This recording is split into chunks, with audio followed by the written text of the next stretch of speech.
Bonjour à toutes et à tous, bienvenue dans les Gardiens du quotidien.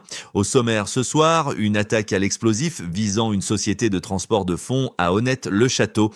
Un viol au Champ de Mars, au pied de la Tour Eiffel qui relance le débat sur la sécurité. Une dispute conjugale à Villiers-le-Bel qui dégénère dans une violence extrême. Et enfin, des trafiquants qui utilisaient une église à Clermont-Ferrand pour cacher leurs marchandises. Décryptage de l'actualité, tout de suite. Voilà pour...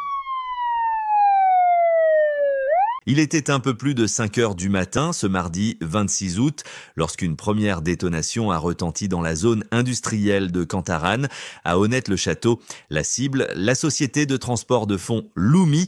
Les malfaiteurs ont d'abord fait sauter les portes du garage avant de déclencher une seconde explosion, cette fois au niveau des sas utilisés par les convoyeurs.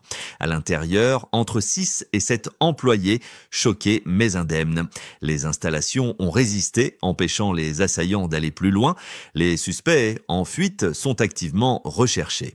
Les caméras de vidéoprotection étaient en fonctionnement et les enquêteurs espèrent que ces images permettront d'identifier les auteurs.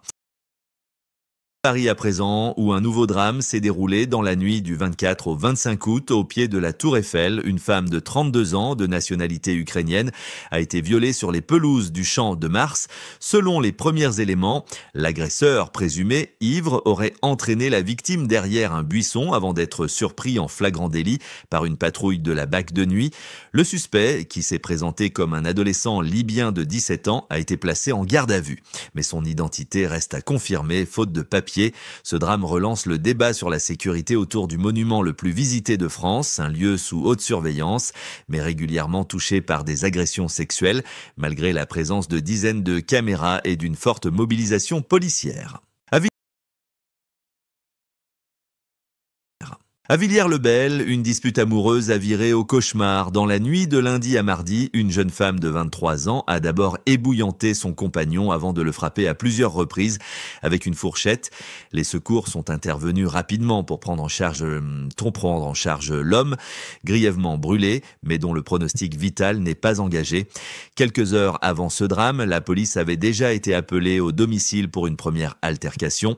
L'agresseuse a été interpellée et placée en garde à vue. Elle devra répondre de violences aggravées sur conjoint. Clôturons ce journal à Clermont-Ferrand où des narcotrafiquants ont trouvé une cachette pour le moins insolite, les rebords de toit d'une église. L'église Notre-Dame de Nérat, située à proximité d'un point de deal, servait depuis plusieurs mois de planque, une découverte qui a choqué fidèles et clergés.